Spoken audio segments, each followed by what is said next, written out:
Humanities. New on AM Extra, humanities students at Portland State University will soon be eligible to get a brand new scholarship. It's an estate scholarship valued at $6 million total. And joining us on the couch is the Dean of the PSU College of Liberal Arts and Sciences, Todd Rosenstiel, and Philip Collier-Smith, a retired lawyer and the donor of this new scholarship. Thank you both for joining us this morning. Thank you for having us. Oh, this is so fantastic. Philip, what a generous opportunity for humanities students. What motivated you to want to create this scholarship? Emily, I had a premonition you were going to ask that question. I had to give it a great deal of thought. I majored in English at Stanford, and with a minor, I might add, in history of the common law, the history of the British common law, which is interesting, minor.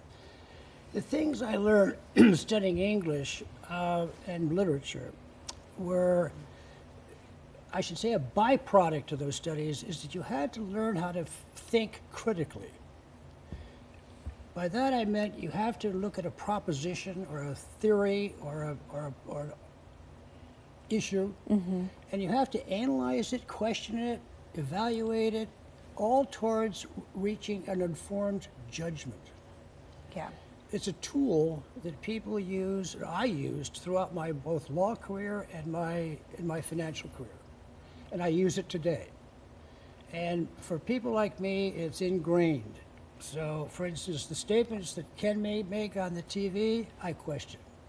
As you should. As I should. So essentially, that's reason one, motivation one. Motivation two is more specific to PSU. And that is, when I arrived in Portland in 1990, 33 years ago, Portland State's within walking distance of my house. Right. So I used to go down there for lectures and concerts, and I got a chance to meet the students.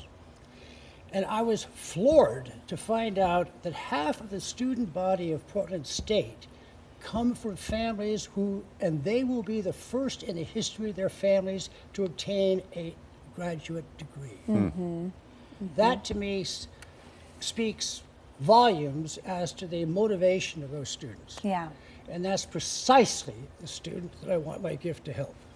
Absolutely. Mr. Rosenstiel, tell me how this will help your department and Portland State University, how this gift will be used. Yeah, well, to be really clear, this is a transformational gift. So this is among one of the largest gifts in the humanities and Oregon's history, and it's certainly the largest gift at PSU's history in terms of scholarships. Yeah. I think, you know, as Philip hit the nail right on the head, which is PSU is such a differentiator in terms of offering opportunities to students who many otherwise wouldn't have a chance either to get their undergraduate or graduate degree. And so this is going to transform students' ability to pursue the humanities, pursue some of the creative arts, and do it in a way that they can actually afford. You know, I was a first-generation student myself. There was no way I would have ever gotten through college if it wasn't through the generosity and gift of folks like Philip, who gave me scholarships and opportunity.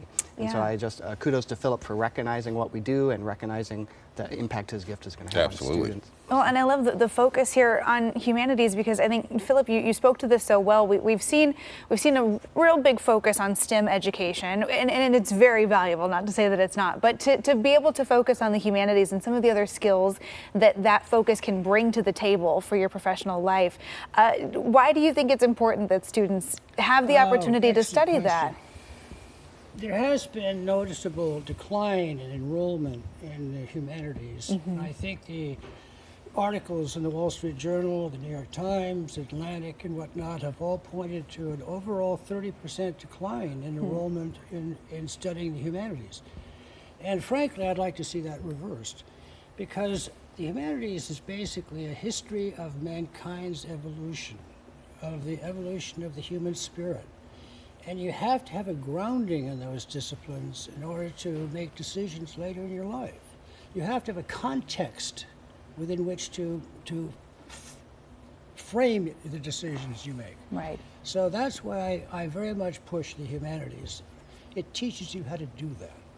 Yeah, a lot of people, you know, they gravitate towards disciplines other than the humanities because they're thinking about when they get out of school, how can it be applied to the job world? Sure. So give us a little feel for that, you know, humanities students and their ability to move on in terms of their career after their education. Yeah, a classic question that I think we often ask. I mean, Emily mentioned the sort of rise in STEM. I think what's exciting, and Philip hit the nail on the head around what does the humanities offer students? And I will say, to be crystal clear, at this moment in time, there's actually, there seems to be a bit of a reversal in trend in student interest in humanities. Coming out of the pandemic and helping students make sense of a world that's increasingly hard to make sense of.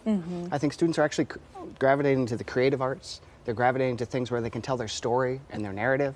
So a huge uptick in, say, creative writing and sort of the work to really help students, make sense of this world. I think from a pragmatic sense, the skills that come out of the humanities, critical thinking, which Philip mentioned about, reflective thinking, cultural humility and affirmation, cultural understanding, so underwrites the humanities, the ability to have emotional intelligence and speak clearly and kindly and with candor. So much there. I don't mean to cut you off, but No, we're out not of at all. time. Thank you so much for joining us to talk about this gift. It's just incredible.